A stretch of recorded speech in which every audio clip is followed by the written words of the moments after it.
Welcome to the MOGL podcast. I'm Tim Bryson, Director of Athlete Education and Compliance, and I'm the host of our show. If this is your first time here, welcome. If you're a returning community member, welcome back. As y'all know, the MOGL podcast is dedicated to educating all NIL athletes and brands on how to ensure compliance, how to maximize NIL activity, and how to make a difference in the ever-evolving NIL landscape. Today, we're back on the campus of Winona State. Winona, not Winona or Winona, which my friend will tell us more about in just a second. But they're a basketball player on the women's team here at Winona State. Very proud native of Milwaukee, Wisconsin. Shout out to Brown Deer High School. And Brown Deer School maybe. But without further ado, Mattie, Schimenz, what's poppin', sis? Hello, how are you? Good, we living. How you doing? I'm doing great. Why great? Had practice earlier, done for the day, so yeah. Okay. Well, talk to us more about this your story, right? Because I think one of the things that I'm curious to learn more about, especially as someone visiting Winona for the first time. Thank you for welcoming me. But it's a unique community, right? One that is truly beautiful in a lot of different ways. Me and Tommy explored a little bit earlier. But one that's untapped from both an NIL standpoint, NIL activity standpoint, but also how athletes here at Winona State, begin to engage in NIL as well. But before we jump into that conversation, I'm big on storytelling. Okay. We like telling stories. We were joking earlier about Brown Deer School? Yeah, Brown Deer High School. Brown Deer High School. That's where you went to high school, but your story is definitely more than that. So Mattie, what's your story? My story, so I'm the youngest of 6, so I have 5 older brothers. So I was just always brought up in a sporting family, very competitive family. And so yeah, I realized I wanted to play college ball probably like freshman, sophomore year of high school. And so I kind of just really put everything into that, and then had a great opportunity to come here and play for Coach Wirtz and Coach Ballard at the time. So yeah, very happy where I ended up and just really love it here for sure. But you were playing multiple sports growing up, right? Yes. Yeah, so I did kind of everything growing up. Sure. But then I played volleyball and soccer in high school, as well as basketball. So. What was it about basketball that stood out? I think I had the most resources in basketball. I had a really good AAU coach, Deontay Tatum, who was one of my biggest mentors. So I kind of just had him, and then I just love the sport itself. It was my favorite. I always look forward to it. So love volleyball too, but you still play? Soccer. We can't really play. You're wrecking the summer. After my basketball career is over. No, of course. So as you're coming out, right, you mentioned your freshman year of high school, you realized you want to play college ball. Yeah. There are over 1,100 schools, at least in the NCAA model. How did Winona find you? You found them? How did that work? So a lot of recruiting in basketball happens through AAU, especially in my experience. But I think they found me on the NCSA platform, Next College Student Athlete, and then just came to some of my games. We played in some local tournaments in Minnesota that made it easier for recruitment that way. So yeah, I just started building a relationship with them over the phone, and then came on to visit, and yeah. What sold it? What sold it? Yep. What was the moment you knew? Yeah. So it was definitely just very genuine coaches who cared about me on and off the court. That was huge for me. I just wanted to go somewhere where I knew I was valued. I love the team, the family atmosphere. We are actually very close, on and off the court. Spend time together, go on trips together. So, and then I also love the style of play.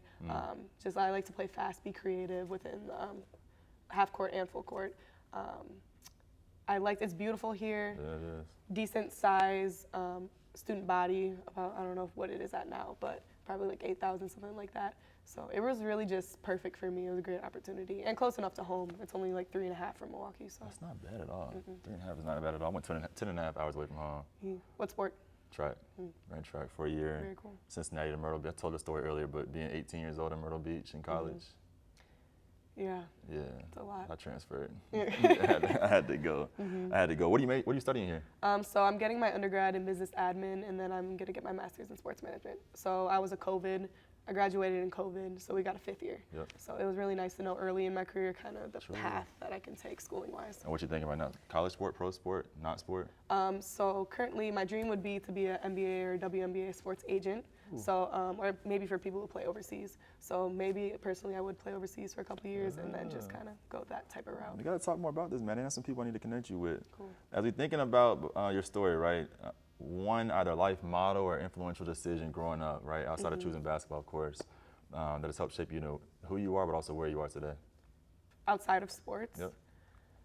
I don't know, that's hard to choose from. I think a big motto is just things are what you make of them. Yeah. A lot of people just like to kind of complain about situations or scenarios, and I think you kind of get what you put into things. And if you just make the most of your scenarios and put yourself out there, that you can just find good in any situation. You feeling good so far? Mm-hmm. Segment 2, you just set us up, right? You have a theme here, right? Things are what you make of them. Mm-hmm. I know I'm getting exhausted, right, of hearing NIL is not for D2, Mm-hmm. but it is. Mm-hmm. Talk to me more about like why do people think that? Where's that coming from? I think people think that if they're not like the big name or like the big talents or I don't know, all over social media already, that you can't like connect and build relationships and kind of like put yourself out there. I think it's more scary. Sure. Scary, the fear of failure, fear of looking stupid or different. I think that's kind of what holds a lot of people back from that specifically. Because you came in the year NIL was legal, wasn't it? Yeah, I believe so. That was my freshman year. What has been your experience? Whether are there being engaged in activity and or just knowing that like it's a possibility as a current athlete here? I haven't done anything like personally with it, although I would definitely love to. I've just seen like the things that it can do for the big names, like you said, but I really wasn't aware that like people at the D2 and D3 level do actually get into it. So it's very interesting, and I'm excited to learn more about it. Sure.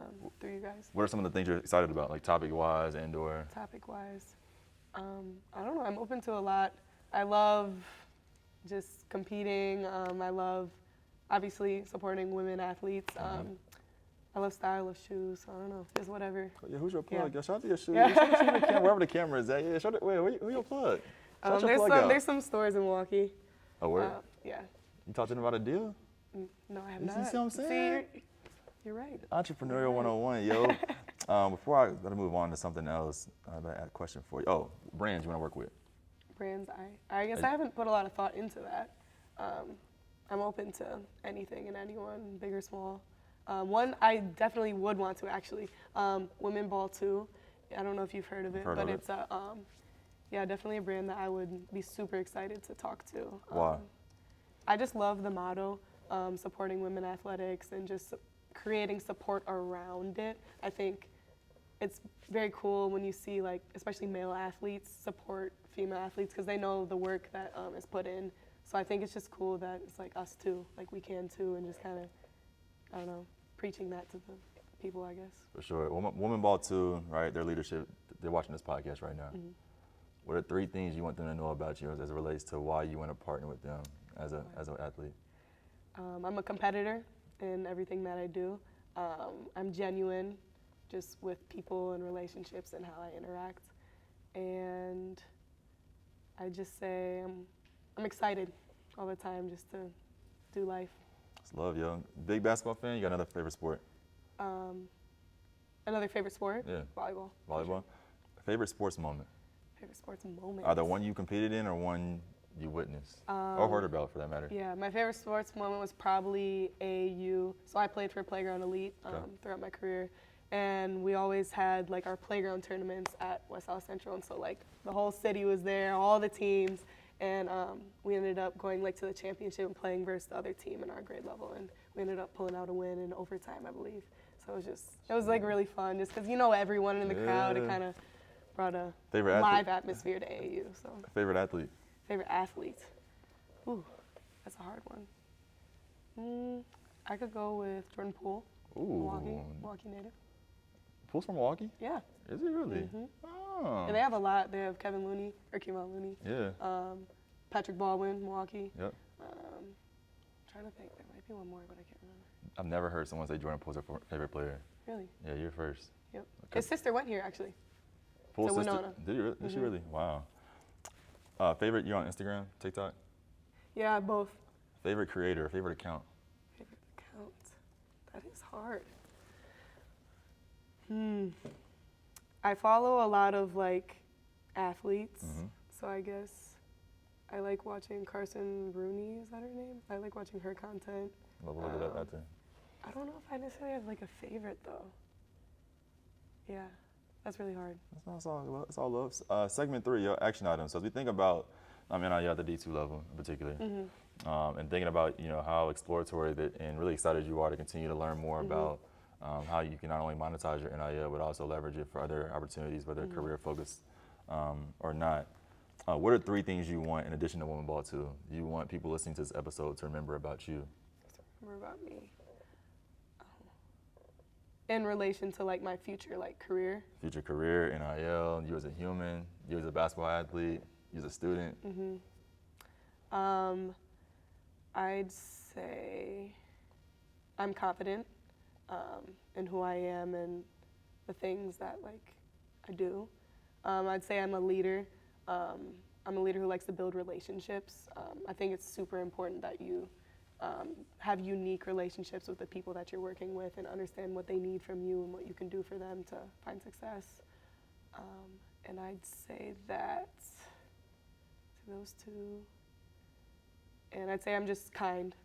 I think I look out for people and I just care about their genuine interests. So, yeah. Good stuff. You have fun? Yep. First podcast? First podcast. Oh, congrats, Oh. yo. We did this too. Well, thank you, Mattie, for joining the podcast today. For everyone else, again, thank you for tuning in to another episode of the MOGL podcast. Definitely kick it with Mattie, yo. Women Ball 2, we're going to add you when you post this on. I told you we're going to add them. It's going to happen. Cool. It's definitely going I'm to here happen. for it. Women Ball 2, we'll post y'all when we'll tag when we post this on social. For everyone else, again, make sure you tune into next week's episode as we continue to discuss how we can be dedicated to educating all NIL athletes and brands how to ensure compliance, how to maximize NIL activity, and how to make a difference in the ever-evolving NIL landscape. As always, get paid, get MOGL. Peace out. Shout out MOGL. Shout out MOGL, yo. Peace.